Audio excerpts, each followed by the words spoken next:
The Pit and the Pendulum. By Edgar Allan Poe. Impia tortorum longos hic tuba furors. Sanguinis inaqui, non satiata, aluit. Suspite nunc patria, fracto nunc funeris antro. Mors ubi dira feud vita solusque patent. Quatrain composed for the gates of a market to be erected upon the site of the Jacobin clubhouse at Paris. I was sick unto death with that long agony, and when they at length unbound me, and I was permitted to sit, I felt that my senses were leaving me.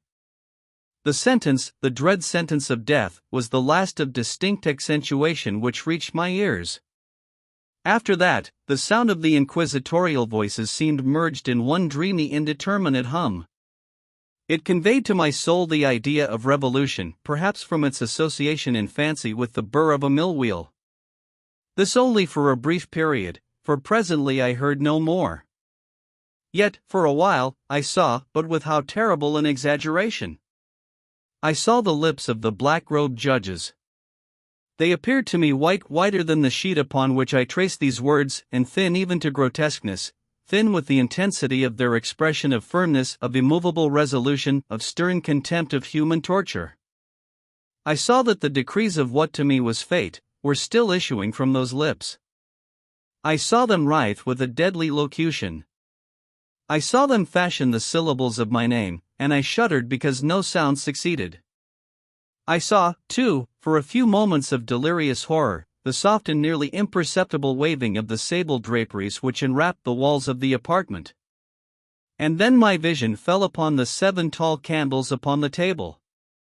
At first they wore the aspect of charity, and seemed white and slender angels who would save me, but then, all at once, there came a most deadly nausea over my spirit, and I felt every fiber in my frame thrill as if I had touched the wire of a galvanic battery, while the angel forms became meaningless specters, with heads of flame, and I saw that from them there would be no help. And then there stole into my fancy, like a rich musical note, the thought of what sweet rest there must be in the grave.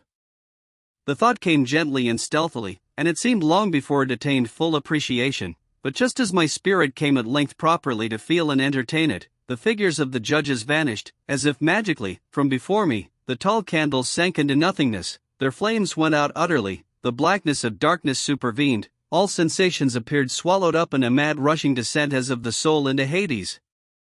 Then silence, and stillness, night were the universe. I had swooned, but still will not say that all of consciousness was lost. What of it there remained I will not attempt to define, or even to describe, yet all was not lost. In the deepest slumber, no. In delirium, no. In a swoon, no. In death, no. Even in the grave all is not lost. Else there is no immortality for man.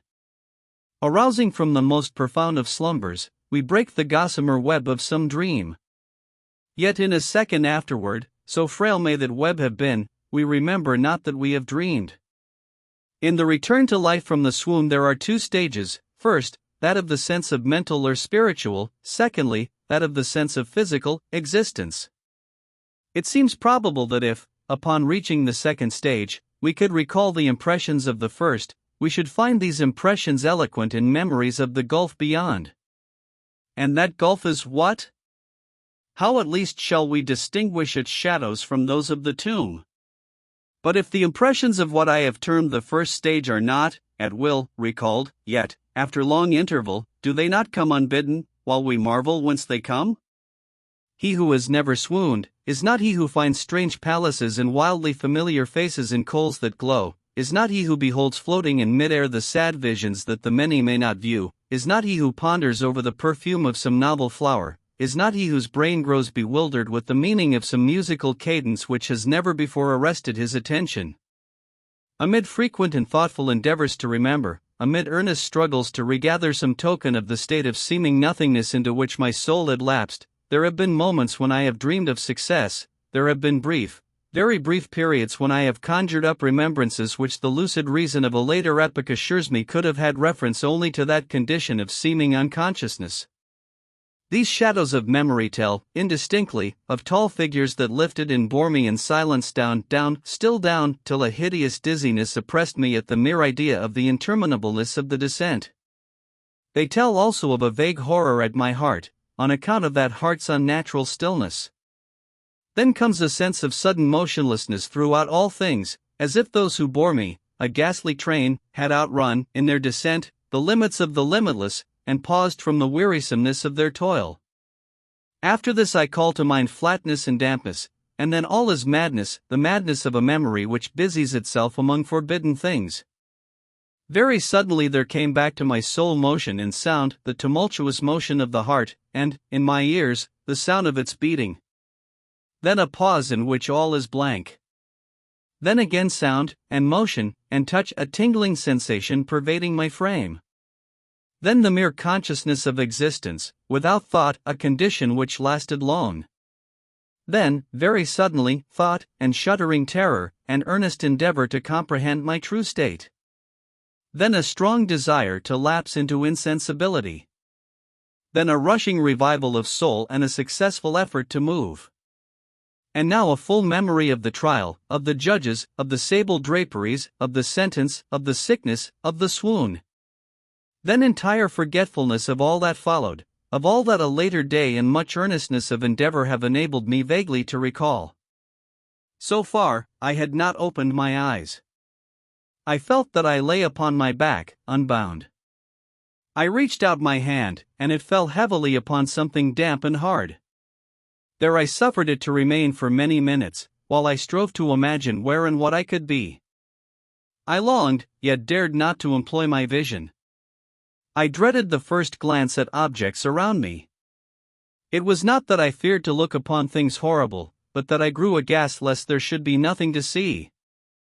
At length, with a wild desperation at heart, I quickly unclosed my eyes. My worst thoughts, then, were confirmed. The blackness of eternal night encompassed me. I struggled for breath. The intensity of the darkness seemed to oppress and stifle me.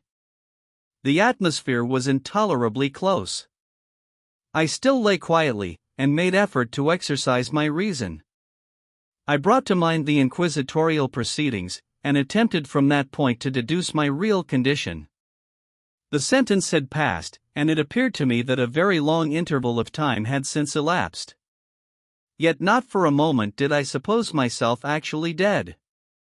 Such a supposition, notwithstanding what we read in fiction, is altogether inconsistent with real existence, but where and in what state was I?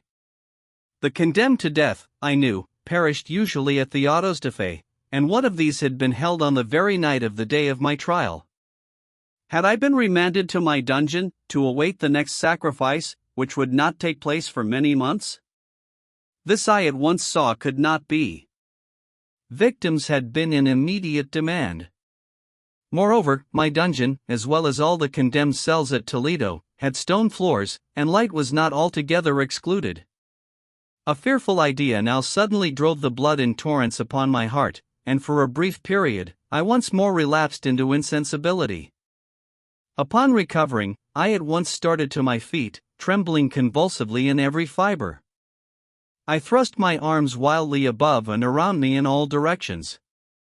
I felt nothing, yet dreaded to move a step, lest I should be impeded by the walls of a tomb.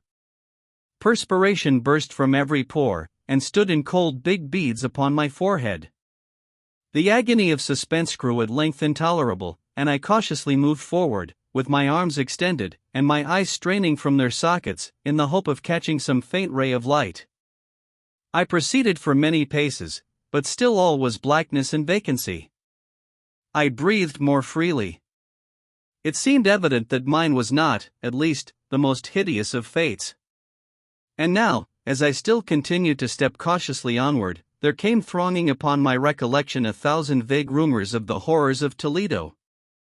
Of the dungeons there had been strange things narrated, fables I had always deemed them, but yet strange, and too ghastly to repeat, save in a whisper. Was I left to perish of starvation in this subterranean world of darkness, or what fate, perhaps even more fearful, awaited me? That the result would be death, and a death of more than customary bitterness, I knew too well the character of my judges to doubt. The mode and the hour were all that occupied or distracted me. My outstretched hands at length encountered some solid obstruction. It was a wall, seemingly of stone masonry, very smooth, slimy, and cold. I followed it up, stepping with all the careful distrust with which certain antique narratives had inspired me.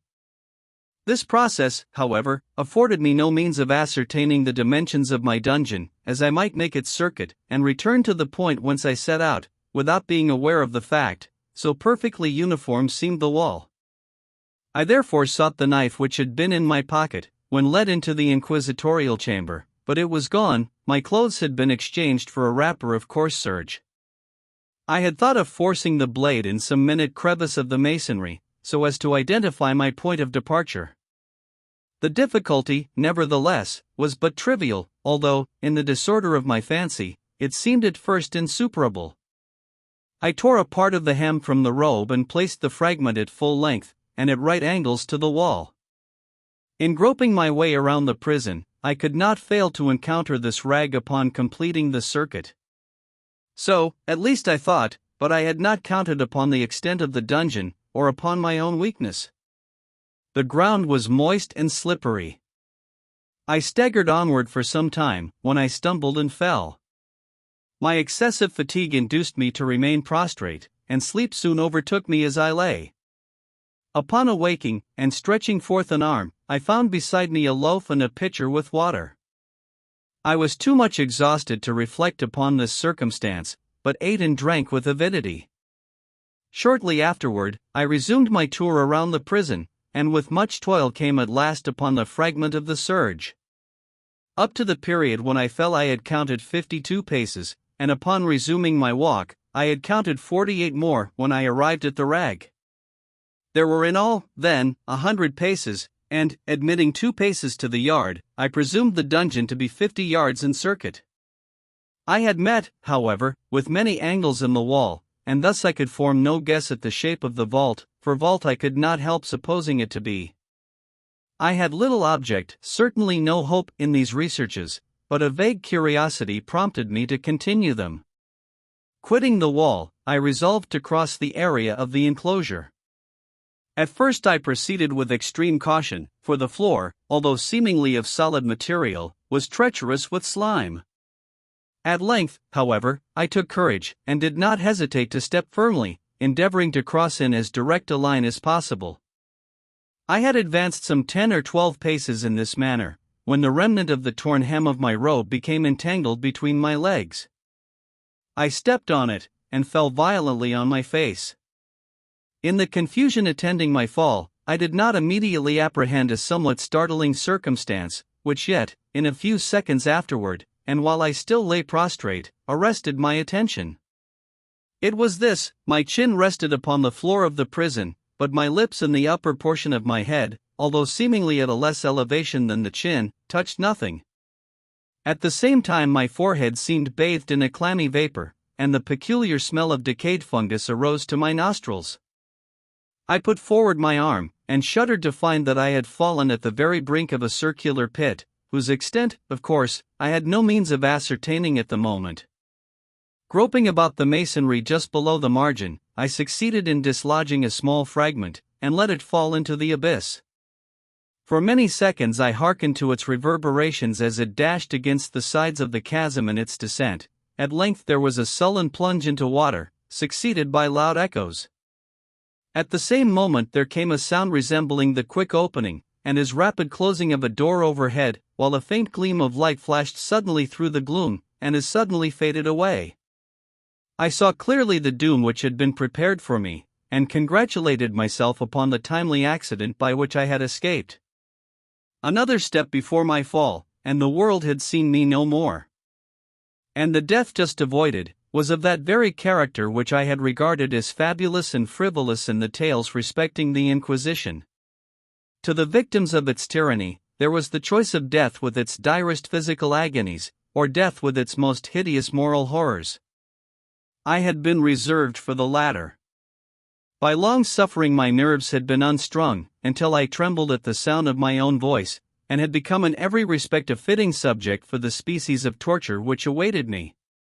Shaking in every limb, I groped my way back to the wall, resolving there to perish rather than risk the terrors of the wells, of which my imagination now pictured many in various positions about the dungeon. In other conditions of mind I might have had courage to end my misery at once by a plunge into one of these abysses, but now I was the veriest of cowards. Neither could I forget what I had read of these pits, that the sudden extinction of life formed no part of their most horrible plan. Agitation of spirit kept me awake for many long hours, but at length I again slumbered. Upon arousing, I found by my side, as before, a loaf and a pitcher of water. A burning thirst consumed me, and I emptied the vessel at a draught. It must have been drugged, for scarcely had I drunk, before I became irresistibly drowsy. A deep sleep fell upon me, a sleep like that of death. How long it lasted, of course, I know not, but when, once again, I unclosed my eyes, the objects around me were visible. By a wild sulphureous luster, the origin of which I could not at first determine, I was enabled to see the extent and aspect of the prison. In its size I had been greatly mistaken. The whole circuit of its walls did not exceed 25 yards. For some minutes this fact occasioned me a world of vain trouble, vain indeed. For what could be of less importance, under the terrible circumstances which environed me, than the mere dimensions of my dungeon? But my soul took a wild interest in trifles, and I busied myself in endeavors to account for the error I had committed in my measurement. The truth at length flashed upon me. In my first attempt at exploration I had counted 52 paces, up to the period when I fell. I must then have been within a pace or two of the fragment of serge. In fact, I had nearly performed the circuit of the vault. I then slept, and, upon awaking, I must have returned upon my steps, thus supposing the circuit nearly double what it actually was. My confusion of mind prevented me from observing that I began my tour with the wall to the left, and ended it with the wall to the right. I had been deceived, too, in respect to the shape of the enclosure. In feeling my way I had found many angles, and thus deduced an idea of great irregularity, so potent is the effect of total darkness upon one arousing from lethargy or sleep. The angles were simply those of a few slight depressions, or niches, at odd intervals. The general shape of the prison was square. What I had taken for masonry seemed now to be iron, or some other metal, in huge plates, whose sutures or joints occasioned the depression. The entire surface of this metallic enclosure was rudely daubed in all the hideous and repulsive devices to which the charnel superstition of the monks has given rise. The figures of fiends in aspects of menace, with skeleton forms, and other more really fearful images, overspread and disfigured the walls. I observed that the outlines of these monstrosities were sufficiently distinct, but that the colors seemed faded and blurred, as if from the effects of a damp atmosphere. I now noticed the floor, too, which was of stone. In the center yawned the circular pit from whose jaws I had escaped, but it was the only one in the dungeon. All this I saw indistinctly and by much effort, for my personal condition had been greatly changed during slumber. I now lay upon my back, and at full length, on a species of low framework of wood. To this I was securely bound by a long strap resembling a surcingle. It passed in many convolutions about my limbs and body, leaving at liberty only my head, and my left arm to such extent that I could, by dint of much exertion, supply myself with food from an earthen dish which lay by my side on the floor. I saw, to my horror, that the pitcher had been removed. I say to my horror, for I was consumed with intolerable thirst. This thirst it appeared to be the design of my persecutors to stimulate, for the food in the dish was meat pungently seasoned. Looking upward, I surveyed the ceiling of my prison. It was some 30 or 40 feet overhead, and constructed much as the side walls. In one of its panels a very singular figure riveted my whole attention. It was the painted figure of Time as he is commonly represented, save that, in lieu of a scythe, he held what, at a casual glance, I supposed to be the pictured image of a huge pendulum such as we see on antique clocks. There was something, however, in the appearance of this machine which caused me to regard it more attentively. While I gazed directly upward at it, for its position was immediately over my own, I fancied that I saw it in motion. In an instant afterward, the fancy was confirmed. Its sweep was brief, and of course slow. I watched it for some minutes, somewhat in fear, but more in wonder. Wearied at length with observing its dull movement, I turned my eyes upon the other objects in the cell. A slight noise attracted my notice, and, looking to the floor, I saw several enormous rats traversing it. They had issued from the well, which lay just within view to my right. Even then, while I gazed, they came up in troops, hurriedly, with ravenous eyes, allured by the scent of the meat. From this it required much effort and attention to scare them away. It might have been half an hour, perhaps even an hour, for I could take but imperfect note of time, before I again cast my eyes upward. What I then saw confounded and amazed me. The sweep of the pendulum had increased in extent by nearly a yard. As a natural consequence, its velocity was also much greater. But what mainly disturbed me was the idea that had perceptibly descended.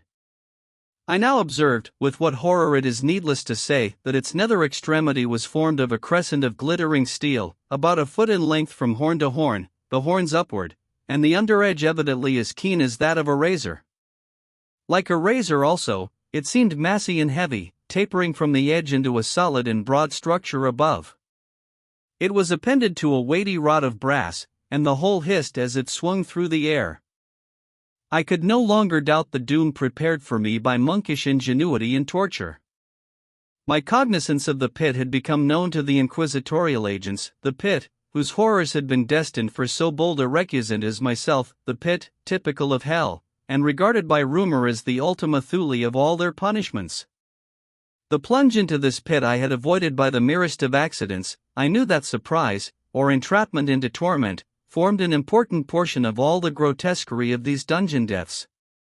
Having failed to fall, it was no part of the demon plan to hurl me into the abyss, and thus, there being no alternative, a different and a milder destruction awaited me.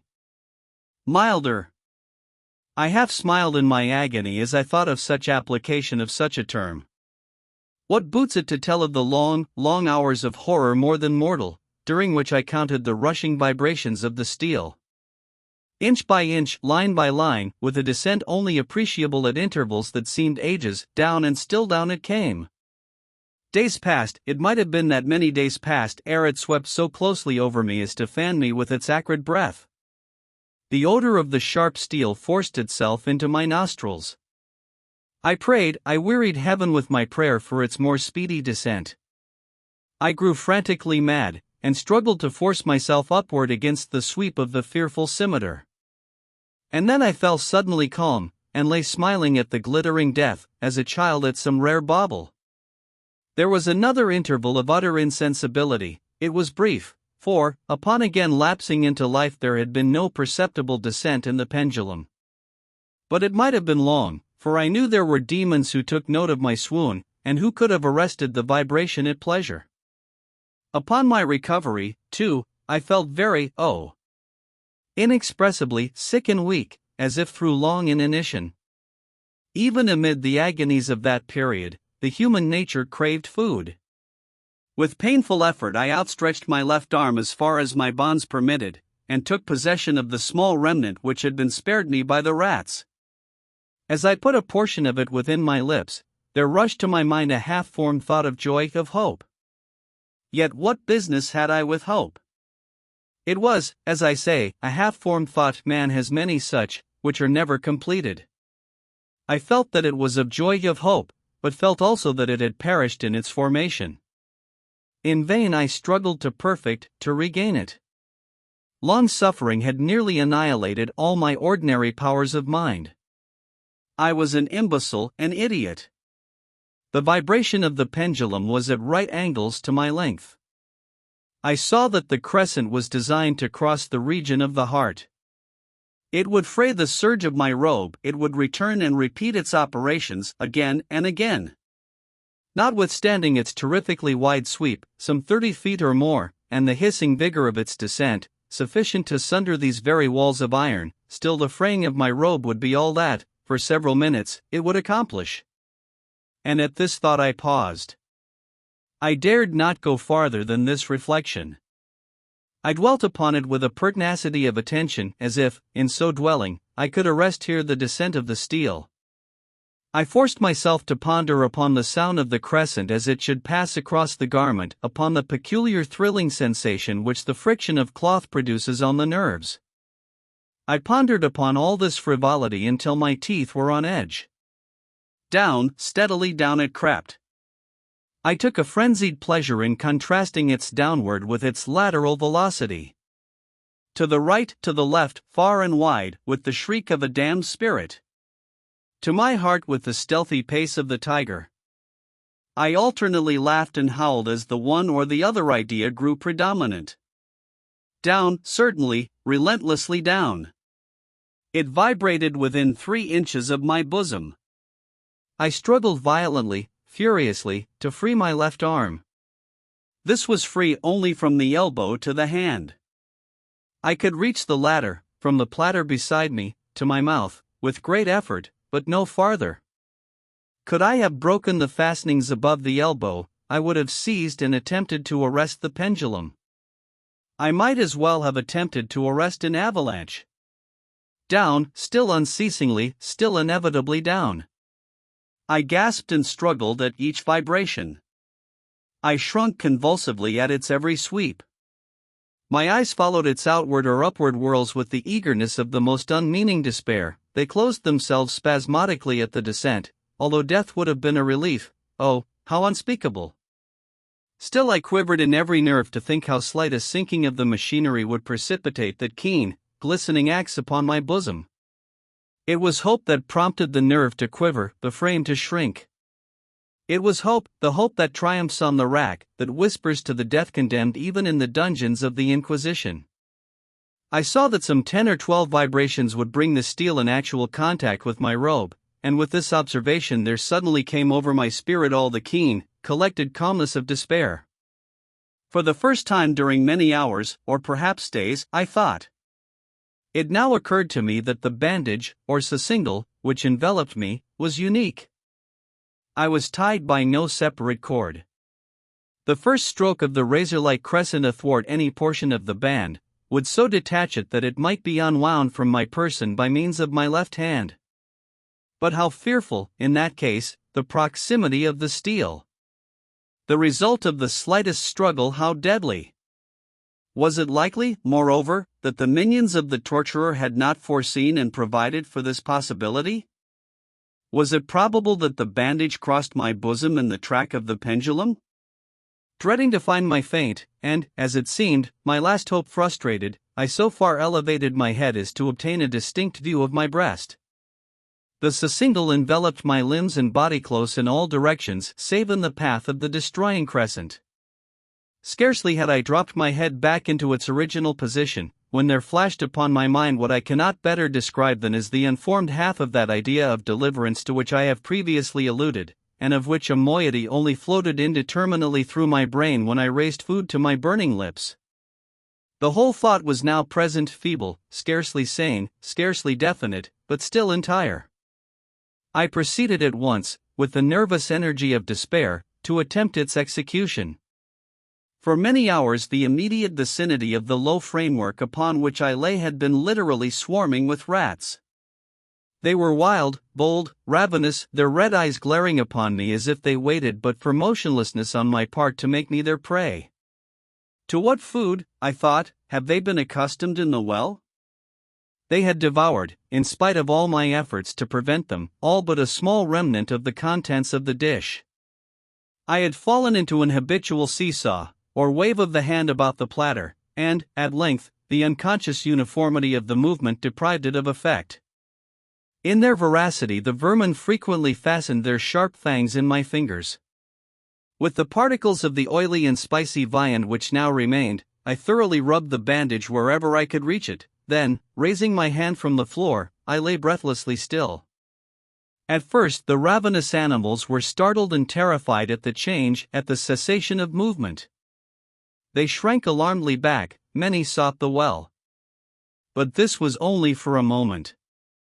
I had not counted in vain upon their voracity. Observing that I remained without motion, one or two of the boldest leaped upon the framework, and smelt at the surcingle. This seemed the signal for a general rush. Forth from the well they hurried in fresh troops. They clung to the wood, they overran it, and leaped in hundreds upon my person. The measured movement of the pendulum disturbed them not at all. Avoiding its strokes, they busied themselves with the anointed bandage. They pressed, they swarmed upon me in ever-accumulating heaps. They writhed upon my throat, their cold lips sought my own. I was half stifled by their thronging pressure. Disgust, for which the world has no name, swelled my bosom, and chilled, with a heavy clamminess, my heart. Yet 1 minute, and I felt that the struggle would be over. Plainly I perceived the loosening of the bandage. I knew that in more than one place it must be already severed.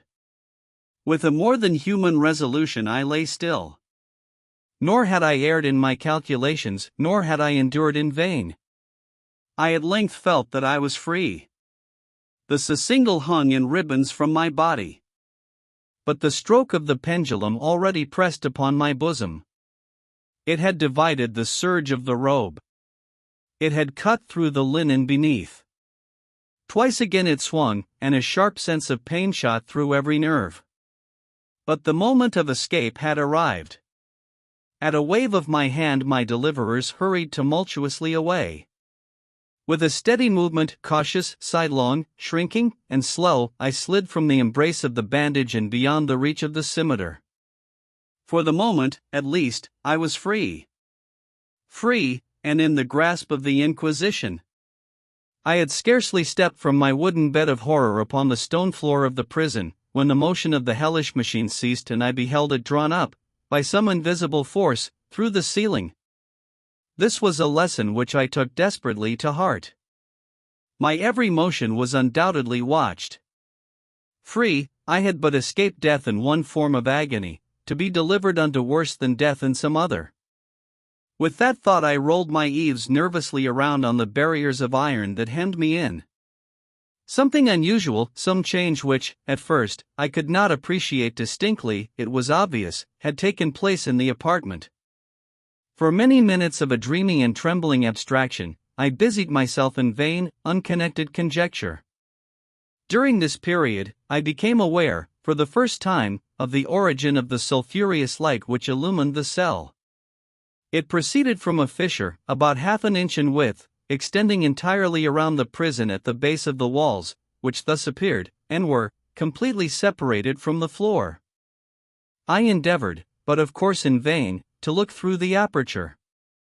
As I arose from the attempt, the mystery of the alteration in the chamber broke at once upon my understanding. I have observed that, although the outlines of the figures upon the walls were sufficiently distinct, yet the colors seemed blurred and indefinite. These colors had now assumed, and were momentarily assuming, a startling and most intense brilliancy, that gave to the spectral and fiendish portraitures an aspect that might have thrilled even firmer nerves than my own.